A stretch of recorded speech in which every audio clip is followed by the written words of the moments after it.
السلام علیکم ورحمۃ اللہ وبرکاتہ۔ انعام القرآن ٹرسٹ پاکستان بھر میں تعلیم قرآن عام کرنے کے لیے قرآن پاک سے متعلق ہر قسم کی چیز مفت فراہم کر رہا ہے۔ اللہ پاک قبول و منظور فرمائے، آمین ثم آمین۔ نحمده ونصلي ونسلم على اشرف الانبیاء والمرسلین، اما بعد فاعوذ باللہ السمیع العلیم من الشیطان الرجیم من حمزه ونفخه ونفثه ولقد یسرنا القرآن للذکر فهل من مدکر۔ اور یقیناً ہم نے قرآن کریم کو نصیحت حاصل کرنے کے لیے بہت آسان کر دیا ہے، تو کوئی ہے جو اس سے نصیحت حاصل کرے؟ حاضرین و سامعین و ناظرین، الحمدللہ قرآن کریم کے ترجمہ اور اس کے معنی و مفہوم کو سمجھنے کے لیے انعام القرآن ٹرسٹ پاکستان کا 40 روزہ شارٹ کورس جاری ہے، اور اس کا آج ہم 21واں سبق پڑھنے جا رہے ہیں۔ ہمارے سبق کی ترتیب میں پہلے 2 حروف ہیں، تو پہلا حرف ہے او۔ او کا مطلب ہے الف واو، او کا مطلب ہے یا، یعنی دونوں چیزوں میں سے کسی ایک کو اختیار کرنے کے بارے میں یہ بات ہوتی ہے۔ فرمایا او کا صیب من السماء، یا آسمان سے بارش۔ یہ دراصل منافقین کے طرز عمل کی بات ہو رہی ہے، اور ان کے بارے میں اللہ رب العزت مختلف مثالیں دے کے یہ بتا رہے ہیں کہ ان لوگوں نے گھاٹے کا سودا کیا ہے، اور اس میں ایک بات یہ کی جا رہی ہے کہ یا آسمان سے بادل کی طرح، آسمان سے بارش کی طرح، کہ جس کے اندر بجلی ہوتی ہے، کڑک ہوتی ہے، اور لوگ جو ہیں وہ ڈر کی وجہ سے، چمک کی وجہ سے اپنی آنکھیں بند کرتے ہیں، اپنے کانوں میں انگلیاں دے لیتے ہیں، لیکن یہ لوگ جو ہے حقیقت سے جتنا بھی منہ موڑ لیں، حقیقت جو ہے وہ واقع ہونے والی ہے۔ اور یہ لفظ قرآن مجید میں 20 مرتبہ استعمال ہوا ہے۔ اور آج کا دوسرا حرف ہے کأنہ۔ کأنہ کا مطلب ہے گویا کہ، ایسا ہے کہ، یعنی مثال دینے کے لیے یہ لفظ استعمال ہوتا ہے۔ کأنہن الیاقوت والمرجان۔ اللہ رب العزت نے سورۃ الرحمن کے اندر جنتی عورتوں کی اور حوروں کی مثال دیتے ہوئے یہ ارشاد فرمایا کہ گویا کہ وہ ہیرے اور موتی ہیں کہ جو اپنی سپیوں کے اندر، اپنے شیلز کے اندر، اپنے خول کے اندر بند ہیں۔ اور ہمارے سبق کا دوسرا حصہ اردو الفاظ ہیں جو کہ عربی میں اور اردو میں برابر استعمال ہوتے ہیں۔ تو آج کے جو 5 الفاظ ہیں اس میں پہلا ہے زکوٰۃ، جو کہ قرآن مجید میں 32 مرتبہ استعمال ہوا ہے۔ صابر کا لفظ 19 مرتبہ استعمال ہوا ہے۔ اہل کا لفظ 127 مرتبہ استعمال ہوا ہے، جبکہ برہان کا لفظ 36 مرتبہ اور سلام کا لفظ 41 مرتبہ استعمال ہوا ہے۔ حضرات گرامی، قرآن کریم ہمارے لیے، اردو دان لوگوں کے لیے اور بھی آسان ہے، کیونکہ اردو کے کوئی 70% الفاظ تو عربی سے آئے ہیں، اور یہ الفاظ قرآن مجید میں بھی استعمال ہوئے ہیں، اور انہی الفاظ کو ہم اپنی روزمرہ گفتگو کے اندر بھی استعمال کرتے ہیں۔ اگر ہم تھوڑی سی توجہ کریں تو ہمیں بہت سے قرآنی الفاظ کا معنی مفہوم پہلے سے ہی پتہ ہے۔ اللہ رب العزت ہمیں اس طرف توجہ کرنے اور ذوق شوق کے ساتھ قرآن کریم کو سمجھنے کی توفیق عطا فرمائے۔ ہمارے سبق کا تیسرا حصہ عربی الفاظ ہے، تو اس میں پہلا اسم ہے احدا۔ قرآن کریم میں یہ اسم 11 مرتبہ استعمال ہوا ہے، اور احدا کا مطلب ہے ایک۔ وَإِذْ يَعِدُكُمْ إِحْدَى الطَّائِفَتَيْنِ۔ غزوہ بدر کا واقعہ ذکر کرتے ہوئے اللہ رب العزت ارشاد فرماتے ہیں کہ جب اللہ نے آپ سے 2 میں سے ایک گروہ کا وعدہ کیا تھا۔ احد الطائفتین، طائفتین کا مطلب ہے 2 گروہ، احدا کا مطلب ہے ایک، 2 میں سے ایک گروہ کا وعدہ کیا تھا۔ اصل میں مشرکین مکہ نے یہ فیصلہ کیا کہ مدینہ میں جا کر مسلمان آباد ہو چکے ہیں اور ترقی کر رہے ہیں، تو ان کو کسی طرح ختم کرنا چاہیے اور ایک فیصلہ کن حملہ ان کے اوپر کرنا چاہیے۔ تو اس سلسلے میں انہوں نے مال اکٹھا کرنے کے لیے، ہتھیار خریدنے کے لیے سب مکہ والوں نے مل کر ایک تجارتی قافلہ تیار کیا کہ اس قافلے سے جو بھی ہمیں منافع حاصل ہوگا اس سے ہم جنگی تیاریاں کریں گے۔ نبی کریم صلی اللہ علیہ وسلم کو جب علم ہوا تو آپ نے ان کا راستہ روکنے کا فیصلہ کیا۔ ادھر مشرکین کو مسلمانوں کے اس منصوبے کا پتہ چل گیا، تو وہ وہاں سے اپنے قافلے کی حفاظت کے لیے ایک لشکر لے کر آئے ابو جہل کی قیادت کے اندر، اور یہ تجارتی قافلہ ابو سفیان کی قیادت میں تھا۔ اس کی تفصیل تو بہت زیادہ ہے، ہمیں غزوہ بدر کو بہت توجہ سے اور بہت تفصیل سے اور بہت شوق سے پڑھنے کی ضرورت ہے، لیکن یہاں پہ 2 گروہوں سے مراد ایک ابو سفیان کا تجارتی قافلہ ہے اور دوسرا ابو جہل کا جنگی لشکر ہے۔ احدا کا مطلب ہے ایک، اور دوسرا عربی اسم ہے ثانی، ثانی کا مطلب ہے دوسرا۔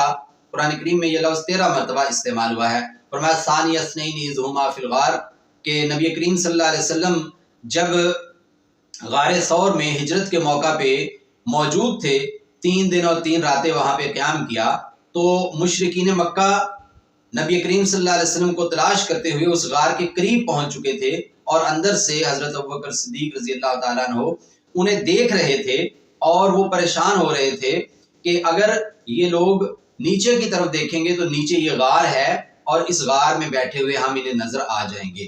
تو اس پریشانی کا اظہار انہوں نے نبی کریم صلی اللہ علیہ وسلم سے بھی کیا تھا۔ تو نبی کریم صلی اللہ علیہ وسلم نے خیر ان کو تسلی دی، فرمایا کہ لا تحزن ان اللہ معانا، کہ آپ غم زدہ نہ ہوئیے، بے شک اللہ رب العزت ہمارے ساتھ ہے۔ اور یہاں پہ جو شروع میں بات ہو رہی ہے ثانی اثنین، 2 میں سے دوسرے نے یہ کہا، پہلے تو نبی کریم صلی اللہ علیہ وسلم تھے اور دوسرے حضرت ابوبکر صدیق رضی اللہ تعالی عنہ تھے۔ تو ثانی کا مطلب ہے دوسرا۔ اور آج کا تیسرا عربی اسم ہے ثلاثہ، ثلاثہ کا مطلب ہے 3۔ قرآن کریم میں یہ لفظ 12 مرتبہ استعمال ہوا ہے۔ فرمایا کہ وَكُنْتُمْ أَزْوَاجًا ثَلَاثًا، سورہ واقعہ میں اللہ رب العزت ارشاد فرماتے ہیں کہ قیامت والے دن 3 طرح کے لوگ ہو جائیں گے، 3 گروہ بن جائیں گے۔ ان کی تفصیل آگے پوری صورت کے اندر، اور ان کے جو اعمال کا ذکر ہے، ان کے نتائج کا ذکر ہے، ان کو ملنے والی جزا یا سزا کا ذکر ہے۔ بہرحال فرمایا کہ 3 گروہ ہو جائیں گے، ثلاثہ کا مطلب ہے 3۔ اور چوتھا اسم ہے سبع، سبع کا مطلب ہے 7۔ فرمایا فَسَوَّاهُنَّ سَبْعَ سَمَاوَاتٍ، کہ اللہ رب العزت نے 7 آسمان درست طریقے سے بنائے، بڑے مناسب طریقے سے بنائے۔ اور سبع کا لفظ قرآن کریم میں 22 مرتبہ استعمال ہوا ہے۔ اور آج کا ہمارا 5واں اور آخری عربی اسم ہے مرتن، جس کا مطلب ہے 1 مرتبہ یا 1 دفعہ، اور قرآن کریم میں یہ لفظ 19 بار استعمال ہوا ہے۔ فرمایا کما خلقناکم اول مرہ، مشرکین مکہ اور ہر وہ شخص کہ جو آخرت کا، قیامت کا، دوبارہ جی اٹھنے کا انکاری ہے، اس کو کتنے سادہ زبان میں، کتنے آسان الفاظ کے اندر اللہ رب العزت دلیل دے رہے ہیں کہ تم لوگ اس بات پہ حیران ہو کہ دوسری مرتبہ زندگی کیسے ملے گی۔ فرمایا کما خلقناکم اول مرہ، کہ جس طرح ہم نے آپ کو پہلی مرتبہ پیدا کیا، یعنی پہلی مرتبہ جب اللہ نے پیدا کیا ہے تو اس پہ تو حیرت کوئی نہیں ہے، تو دوسری مرتبہ پیدا کرنے میں کیسی حیرت ہے۔ تو یہ بہت ہی منطقی اور عقلی دلیل ہے کہ جو ایک عام آدمی کو بھی سمجھ آنے والی ہے۔ اور ہمارے سبق کا چوتھا اور آخری حصہ ہے عربی افعال۔ تو آج کا پہلا عربی فعل ہے حاسبہ۔ قرآن کریم میں حاسبہ یحسب یہ لفظ 109 مرتبہ استعمال ہوا ہے۔ فرمایا حسب الناس ان یترکوا وهم لا یفتنون، کیا لوگوں نے یہ خیال کر لیا ہے کہ ان کو چھوڑ دیا جائے گا اور ان کی آزمائش نہیں کی جائے گی۔ دنیا میں جو انسان آیا ہے وہ یہاں پہ آزمائش کے لیے آیا ہے، یہاں پہ اعمال کے لیے آیا ہے، یہاں پہ اس کو آزمایا جائے گا، پرکھا جائے گا کہ وہ اچھے اعمال کر رہا ہے یا برے اعمال کر رہا ہے، اور اسی کا نتیجہ اس کو قیامت والے دن بھگتنا پڑے گا۔ حاسبہ کا مطلب ہے خیال کرنا۔ اور دوسرا عربی فعل ہے حافظہ، حافظہ یحفظ، حفاظت کرنا، اور یہ قرآن کریم میں 44 مرتبہ استعمال ہوا ہے۔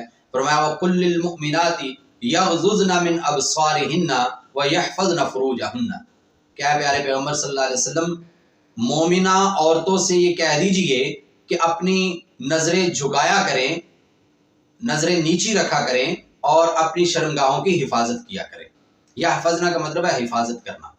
اور تیسرا عربی فعل ہے خاسرہ، خاسرہ یخسر، اور یہ فعل قرآن کریم میں 65 مرتبہ استعمال ہوا ہے۔ فرمایا یومئذ یخسر المبطلون، کہ قیامت والے دن جو خود غلط راستے پہ تھے اور لوگوں کو غلط راستے پہ ڈالنے والے تھے وہ خسارے میں ہوں گے، وہ نقصان اٹھانے والے ہوں گے۔ خاسرہ یخسر کا مطلب ہے خسارے میں ہونا، نقصان اٹھانا۔ اور آج کا ہمارا چوتھا عربی فعل ہے خشیہ، خشیہ یخشا، خوف زدہ ہونا، خشیت طاری ہونا، ڈر جانا، اور یہ فعل قرآن کریم میں 48 مرتبہ استعمال ہوا ہے۔ فرمایا من خشی الرحمن بالغیب وجاء بقلب منیب، کہ وہ شخص کامیاب ہے کہ جو رحمان سے، رحم کرنے والے اپنے رب سے، اللہ رب العزت سے ڈر گیا اور فرما بردار دل لے کر اللہ کے دربار میں حاضر ہوا۔ خشیہ کا مطلب ہے ڈر جانا۔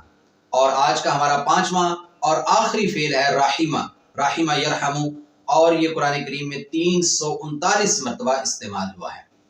اللہ رب العزت ارشاد فرماتے ہیں یعذب من یشاء ویرحم من یشاء والیہ تقلبون، کہ اللہ رب العزت جس کو چاہیں گے عذاب دیں گے اور جس پہ چاہیں گے رحم کر دیں گے، یعنی اس کو معاف کر دیں گے اور اس کو اس کی غلطیوں کی سزا نہیں دیں گے، اور اللہ کی طرف ہی تم سب لوٹنے والے ہو۔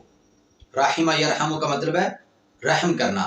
حضرات گرامی، آج کی اس مختصر مجلس کے اندر الحمدللہ ہم نے کوئی 500 کے قریب قرآنی الفاظ کا معنی و مفہوم سیکھا ہے۔ اللہ رب العزت ہمیں پورے ذوق شوق کے ساتھ، پوری توجہ اور لگن کے ساتھ قرآن کریم سے منسلک ہونے کی اور قرآن کریم کو سمجھنے کی، عمل کرنے کی اور پھیلانے کی توفیق عطا فرمائے۔